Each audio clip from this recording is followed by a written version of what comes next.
Bienvenidos a esta sesión correspondiente al día miércoles 17 de febrero, en la cual vamos a dar inicio con la práctica número 7 del segundo trimestre. En este caso se titula Fichas Sabias. Fichas Sabias. Vamos a conocer datos generales de esta práctica, posteriormente a conocer cuál es el aprendizaje esperado y qué es lo que se pretende llegar con este proyecto. Vemos que el ámbito de esta práctica número 7 pertenece al ámbito de estudio. ¿Por qué? Porque vamos a trabajar con diferentes temas y vamos a realizar una investigación y por ello es que corresponde al ámbito de estudio, porque vamos a realizar este tipo de actividades de investigar, recopilar información y estudiarla para futuras ocasiones. La práctica social del lenguaje, es decir, ¿qué es lo que vamos a estar trabajando? Pues vamos a elaborar textos que presentan información resumida provenientes de diversas fuentes. Y enseguida vamos a hacer un recordatorio de qué tipo de fuentes son las que nosotros podemos utilizar al momento de buscar algún tipo de información. Y en este caso, lo que vamos a practicar en este proyecto, pues es realizar textos, pero que dice con información resumida. Entonces, a lo largo de estas sesiones, en donde trabajaremos el proyecto 7, vamos a conocer diferentes maneras de resumir la información, porque ustedes conocen la principal, que es el resumen, porque se los encargan en geografía, en biología, incluso en educación física, les encargan investigar o resumir información de su libro. Pero hay otras maneras de crear resúmenes y es lo que en otra sesión vamos a conocer. Otro aspecto importante de la práctica número 7 es conocer cuál es el aprendizaje esperado, cuál es la meta a la que ustedes necesitan llegar. Pues no es más que elaborar fichas temáticas con fines de estudio. Fichas temáticas quieren decir, como lo ven en pantalla, registrar información en una ficha, que en otra sesión también vamos a conocer cuáles son las características de estas fichas, como las medidas, qué tipo de información lleva. Y lo que nos va a permitir este proyecto es poder registrar esa información de esas investigaciones que realicemos, porque usted no me va a dejar mentir que en las demás asignaturas, en las demás materias, sus maestros les encargan que investiguen sobre cierto tema, que hagan resúmenes de otros. Incluso en español también hemos trabajado este tipo de actividades. Lo que nos va a ayudar este proyecto es a poder registrar esa información relevante o importante de esa investigación para tener un registro y posteriormente utilizarlo con fines de estudio, es decir, para memorizar cierta información o estudiar cuando venga un examen de alguna materia, etcétera, etcétera. Esto es, en pocas palabras, el trabajo final que la siguiente semana les daré a conocer, elaborar fichas temáticas. Entonces, con las siguientes actividades que vamos a trabajar, los voy a ayudar a encaminarlos a llegar a esta meta. Entonces, vamos a empezar con actividad 1, que se titula ¿En dónde buscar? En esta actividad vamos a trabajar el texto de la página número 43, que es el apartado de Eureka. Posteriormente, a contestar las preguntas que tienen ahí en su actividad. Entonces, levantando la manita, ahí en la opción que tienen, ¿quién desea leer el texto? Ok, Carlos Iván. Ok, ya empiezo. Puedes buscar información en libros, revistas, periódicos, folletos, carteles, páginas de internet, películas, programas de radio y televisión, material multimedia, también entrevistando a las personas que conocen del tema. Hasta ahí, muchas gracias, Carlos. Luna, lo que sigue, por favor. Antes de buscar información, debes tener muy claro qué deseas investigar y hacer una lista con los temas seleccionados. Termine, por favor. Además, es importante que las fuentes que consultes sean confiables. Una manera de verificar la información es compararla en diversas fuentes. Excelente, muchas gracias, chicos. Entonces, posteriormente están aquí las preguntas. La primera de ellas dice, ¿en dónde podemos buscar información? ¿Quién tiene respuesta? Libros, revistas, periódicos, en internet. Exacto.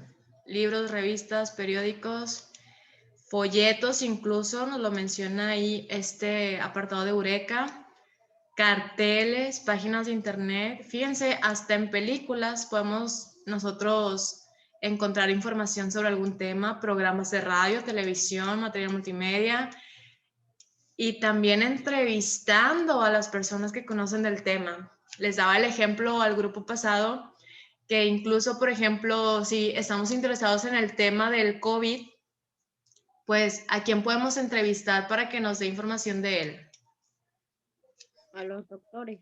Exacto, ¿verdad? Los doctores, incluso enfermeros que pues están envueltos ahorita en situaciones relacionadas y que pudieran proporcionarnos información. Entonces, no nada más podemos recabar información de páginas de internet, sino incluso entrevistando a personas. Y bueno, tenemos una variedad de fuentes de consulta en donde podemos buscar. La segunda pregunta, ¿qué necesito saber antes de buscar información? Debes tener muy claro qué deseas investigar y hacer una lista con los temas seleccionados. Exacto, gracias Eric. Ahí está la respuesta. Pues tener bien claro el tema, ¿verdad? ¿Qué es lo que quiero conocer de mi tema? Por eso aquí dice tener claro qué deseas investigar, incluso hacer una lista con esos temas. No sé si ustedes recuerden el proyecto número 3 en donde trabajamos el tema de la investigación, que para ello ustedes realizaron una serie de pasos. El primero era seleccionar un tema, después hacer una lista con preguntas, ¿sí se acuerdan? El segundo paso fue hacer una lista con preguntas y el objetivo de estas preguntas era tener bien claro qué es, o en este caso, qué era específicamente lo que yo quería conocer del tema. Y así pues no indagar en otros asuntos que no me iban a funcionar, sino tener claro qué era lo que querían conocer. Posteriormente, seleccionar las fuentes de consulta.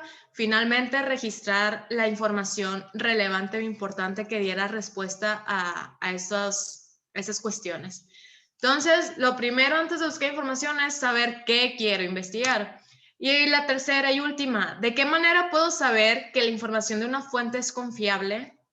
¿Cómo podemos saber que tenga autor? Excelente. ¿Qué otro aspecto? Fecha.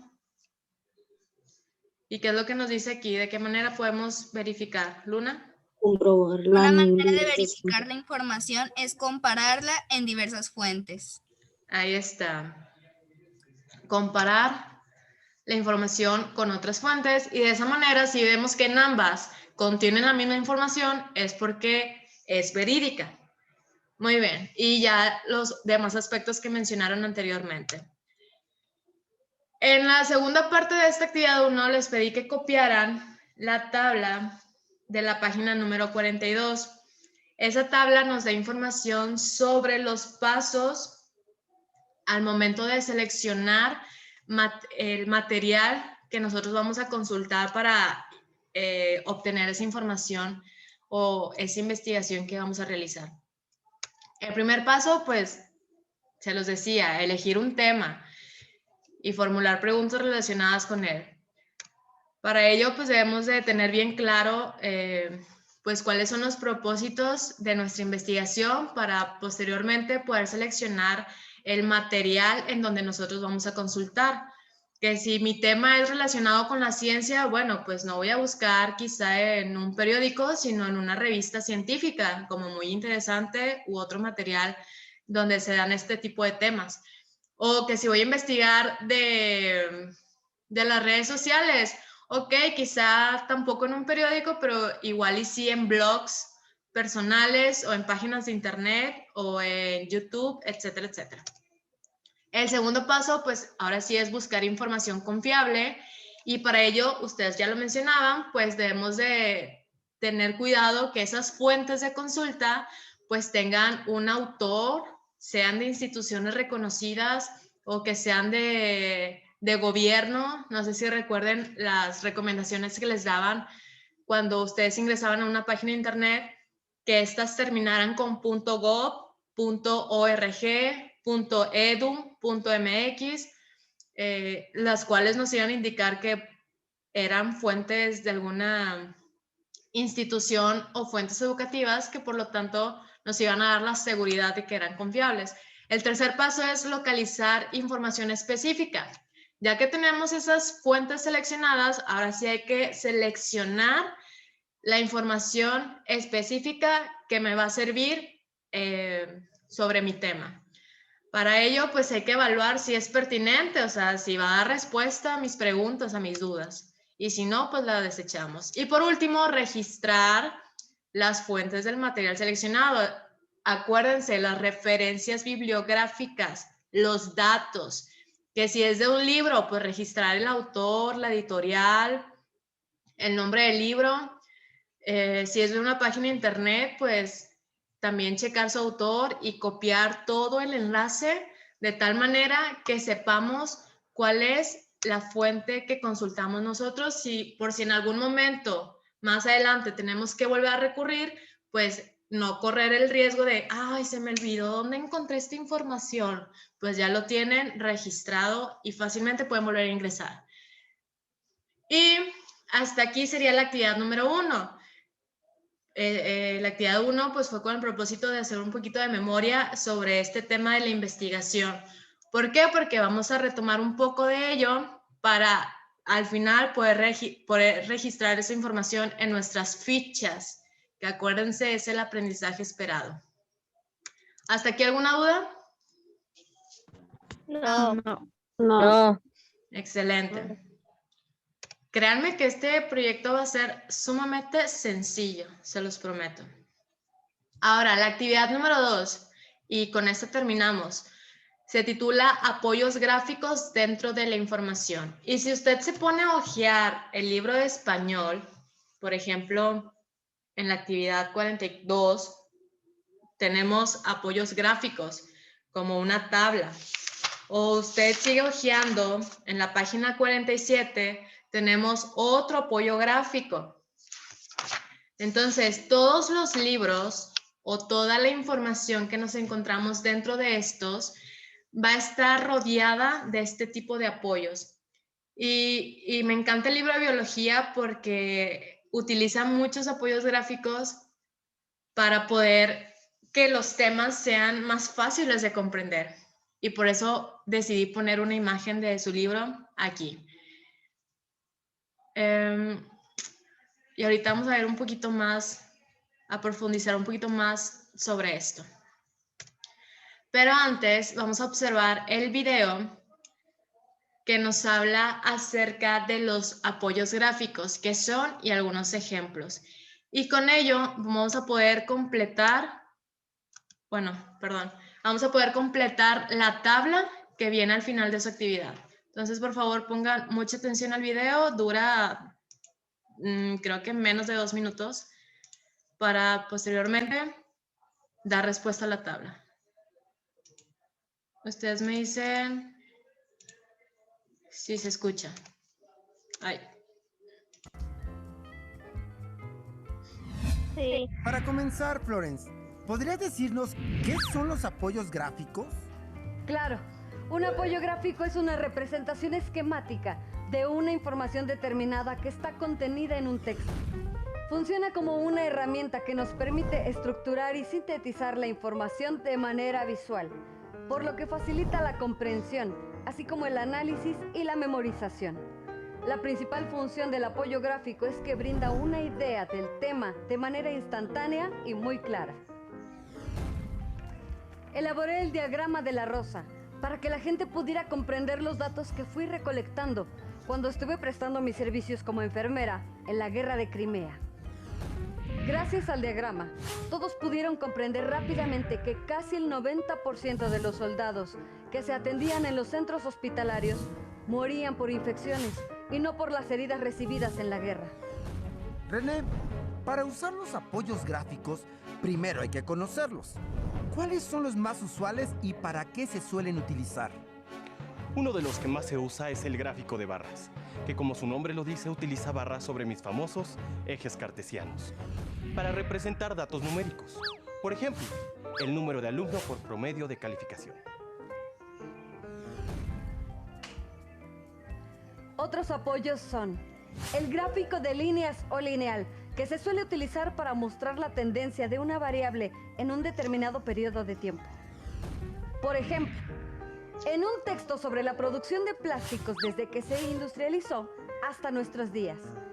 El cuadro sinóptico, que permite clasificar y ordenar información de lo general a lo particular utilizando llaves. El diagrama jerárquico es un recurso que establece el flujo de información y de ideas de manera descendente. Esto ayuda a comprender el funcionamiento y organización de la estructura, dado que refleja la relación de subordinación que hay entre los elementos.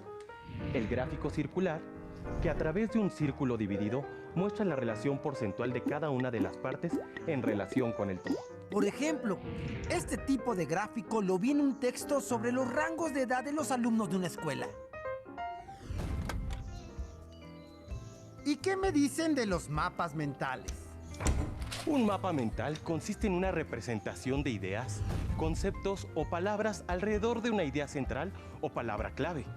Se parecen en cierta forma a los mapas conceptuales, pero estos relacionan de manera significativa los conceptos contenidos en un tema.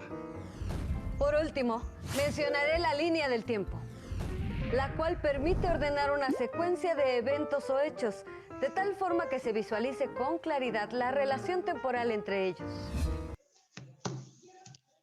Listo. Pues hasta aquí finaliza el video. Y antes de completar la tabla que viene en su actividad número 2, vamos a aterrizar las ideas sobre el apoyo gráfico, que en este caso, déjenme dejo de compartir porque se me fue un error. Bueno, se me fue un acento, pero ya está. Listo.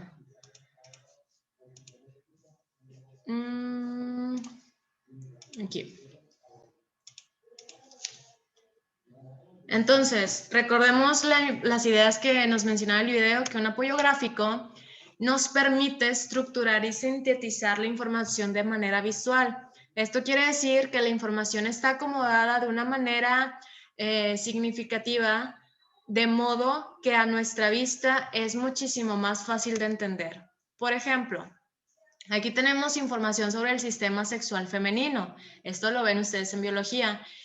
Y en este gráfico nos dan a conocer cuáles son los elementos o las partes que conforman al sistema sexual femenino. Y de esta manera, por ejemplo, en el caso de las mujeres, pues se nos es muchísimo más fácil comprender la información y conocer nuestro cuerpo. ¿Por qué? Porque esta ilustración nos muestra que el sistema sexual femenino se forma a través de la vagina.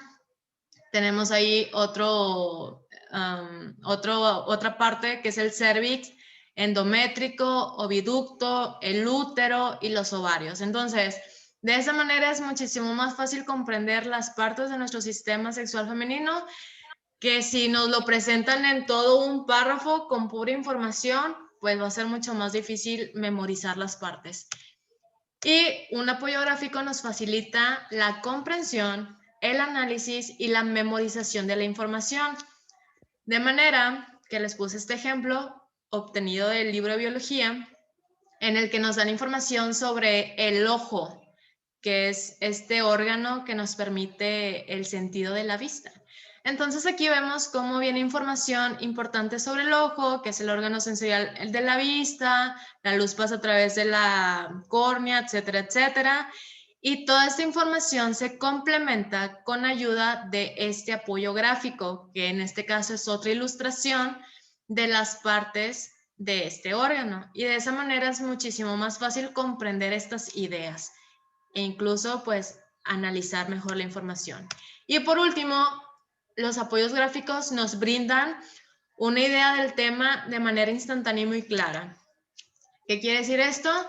Que, por ejemplo, en el tema de los ecosistemas de la Tierra, es muchísimo más fácil comprender cuáles son las características de cada uno si nos muestran imágenes o si nos muestran palabras en forma de lista, tablas, por ejemplo. Va a ser más fácil comprender esa información que si nos dan todo un texto sin nada, así un texto feo, triste, sin apoyos gráficos. Entonces, esas son las características esenciales de los apoyos gráficos, lo que nos permite, lo que nos facilita y lo que nos brinda. Ahora sí, vamos a completar, después de que recopilaron la información del video, las características que nos proporcionan de los siguientes apoyos gráficos. Por ejemplo, el del gráfico de barras. ¿Qué informaciones mencionan de él? ¿Para qué se utiliza o en qué situación? Ahí levantando su manita, por favor.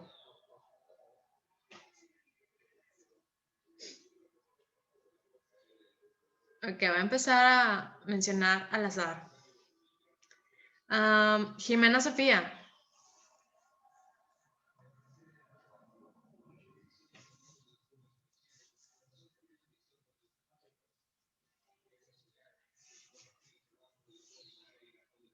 Creo que estamos batallando un poquito con el internet, ¿verdad? Se le fue el internet, maestro. Sí, fue lo que noté. Primero pensé, cuando dije que iba a ser al azar, yo creo que varios se fueron, les dio miedo, pero luego dije, no, no creo. Ahorita va que regresen, me doy cuenta si fue por eso o por el internet, pero fue por el internet. Va de nuevo, espero se restablezca mejor la conexión. Vamos a completar la siguiente tabla. ¿Alguien me puede decir las características que el video menciona sobre el gráfico de barras? ¿Para qué se utiliza? ¿O en qué situación, Luna? Gráfico de barras. Utiliza barras sobre ejes cartesianos. Muy bien. Y en este caso, pues lo característico es que utiliza barras, como lo vimos en el video. Y además nos sirve para representar datos numéricos. Es decir, si nosotros estamos dando a conocer información que contenga números o resultados de alguna encuesta, por ejemplo, pues un apoyo gráfico que nos va a ayudar a que sea más comprensible esa información es utilizando una gráfica de barras en donde pongamos, por ejemplo, de 100 personas encuestadas, 25 les gusta la ropa de color oscura. 30 personas les gusta la ropa clara. Y de esa manera, con este gráfico, pues va a ser más fácil que las demás personas puedan comprender la información. El cuadro sinóptico, que es uno de los que más utilizamos en español cuando les proporciono información. ¿Qué características tiene el cuadro sinóptico? ¿Cómo se presenta la información en él?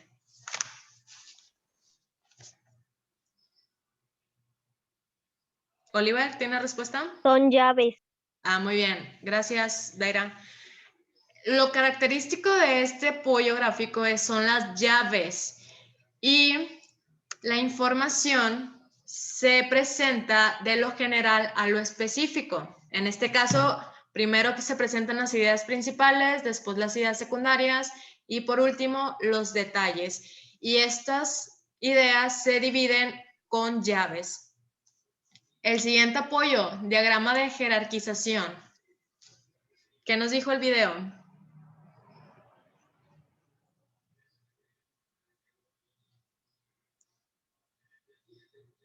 ¿Qué rescataron del video? ¿Lo vemos otra vez? Disculpa, maestra. Se me está apagando el teléfono, si podría salirme de la reunión. Sí, está bien. Es que no tiene pila. De acuerdo. Igual puede correr a Pero sí. cargarlo. Ok. Eric, ahorita desactivó ¿Cómo? su micrófono. ¿Tendrá respuesta del diagrama de jerarquización con base en el video? Son ideas y conceptos de un sistema. Ok, exacto. El diagrama de jerarquización nos muestra ideas de manera descendente. Estamos hablando de jerarquización. ¿Alguien sabe qué significa esta palabra? No. No. Bueno, jerarquización es cuando acomodamos la información de lo más importante a lo menos importante. Por eso se llama descendente. ¿Por qué? Porque primero ponemos lo que tiene mayor importancia, posteriormente vamos agregando la información pues menos interesante. Y el gráfico circular se utiliza mucho cuando hablamos de porcentajes. Y esto se representa a través de un círculo que se va dividiendo y nos va mostrando la relación porcentual. Por penúltimo, el mapa mental. ¿Qué información rescataron del video? ¿Qué características tiene? Es un diagrama que sirve para representar ideas. Excelente, diagrama que sirve para representar ideas. Y fíjense que esas ideas, ¿de dónde surgen? ¿De la nada o de un tema? De un tema. Excelente. Entonces, en el centro se pone lo que es el tema o la idea clave. Posteriormente van saliendo ramitas, ¿cómo se llaman? Ramitas con ideas que se relacionan con este tema. Incluso el mapa mental puede utilizar dibujos para tener una mayor comprensión de las ideas que se están dando a conocer. Por último, el mapa conceptual. Usa cuadros. Excelente, gracias, Eric. Esto es lo más característico del mapa conceptual, que utiliza cuadros o cajas. Dentro de esas cajitas o de esos cuadros, ¿qué es lo que va? ¿Qué tipo de información lleva? Fíjense, mapa conceptual. Información de un tema. De un tema, como se llama. Información de un tema, pero son los... Para el concepto.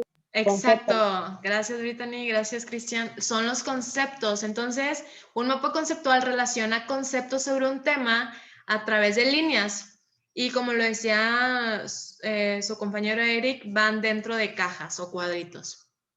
Ahí tienen ya la información por si a alguien se le pasó a apuntar algo o que no pudo ver el video, pues ahí lo tienen en pantalla. Y vamos a ver a continuación algunos ejemplos que tienen en su libro. Ya estamos por terminar. En la página 57 y 58 tenemos 3 ejemplos. Veamos el primero. Está en la página 57. Aquí tenemos información y esta contiene un apoyo gráfico. ¿Qué tipo es? ¿Es tabla? ¿Cuál es? Circular. Exactamente, circular. ¿Y qué tipo de informaciones está presentando este apoyo, Eric? De porcentaje. Exacto.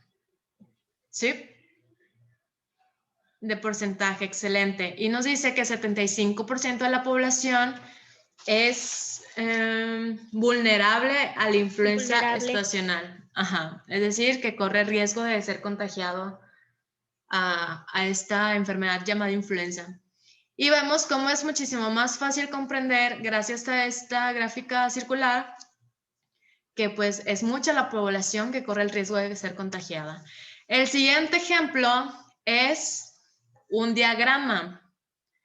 Y en este caso, observen cómo la información se va desencadenando de lo más importante a lo menos importante. Y en este caso específicamente, nos da a conocer información sobre cómo prevenir esta enfermedad, esta influenza. ¿Y qué nos dice el punto número 1? Lo tienen en su libro, página 57. Consultar al médico antes del primer síntoma. Así es, gracias. Entonces vemos cómo lo primero y lo más importante que debemos de hacer cuando tenemos algún síntoma no es tomar el medicamento que tengamos a la mano, no, es consultar al experto, al médico, y posteriormente se van desencadenando más acciones para pues prevenir alguna dificultad dentro de esta enfermedad.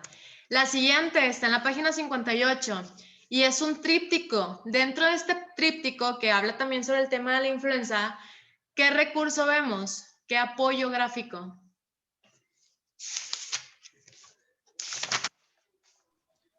Cuadro sinóptico. Así es, muestra un cuadro sinóptico en donde nos da a conocer los cuidados para el paciente una vez que ha sido contagiado. Y un extra que no venía en el video, pero que también es muy usual de ver dentro de los libros o información, son las tablas. En este caso, retomando el tema de los ecosistemas de la Tierra, aquí vemos una tabla que nos proporciona información del ecosistema, específicamente del desierto. Y vemos cómo en esta tabla la información es acomodada estratégicamente de manera que es muchísimo más fácil a nuestra vista memorizar esta información y comprenderla. Que el clima pues es muy cálido y seco, la temperatura media anual es de 38 grados centígrados, máxima 58, mínima menos 18, biodiversidad muy escasa, etcétera, etcétera. Y por último, ¿cómo podemos elegir un apoyo gráfico para usarlo en un texto? Por ejemplo, si ustedes van a registrar información sobre el sistema respiratorio del cuerpo humano, ¿qué tipo de apoyo gráfico utilizarían? ¿Una tabla? ¿Una gráfica circular? ¿Una gráfica de barras? ¿Una ilustración?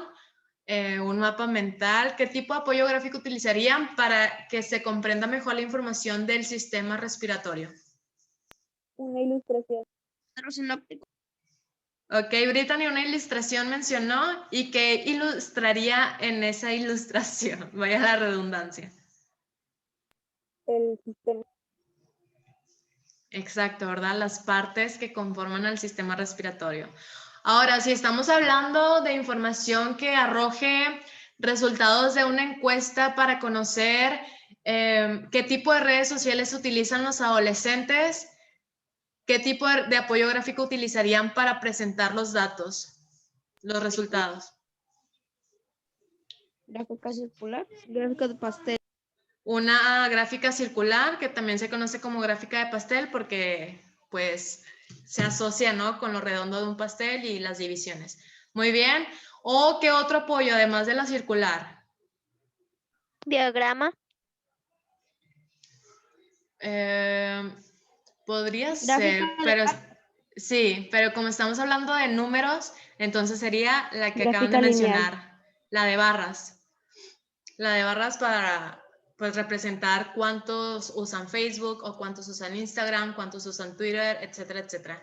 Entonces, ¿cómo podemos elegir un apoyo gráfico para usarlo en un texto? ¿Quién tiene respuesta?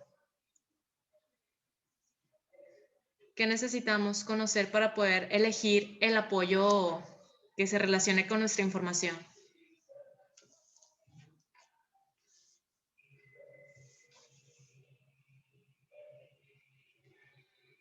Puedo utilizar cualquiera en cualquier tema. A ver, Luna. Se puede usar como complemento o bien para reforzar el tema que se va a tratar.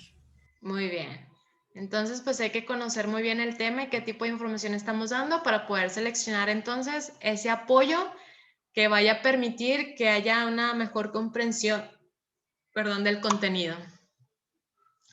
Hasta aquí hemos terminado la sesión de hoy, chicos, la actividad número 2. Nos vemos el día de mañana en el horario normal para trabajar lo que es la actividad número 3 del proyecto número 7.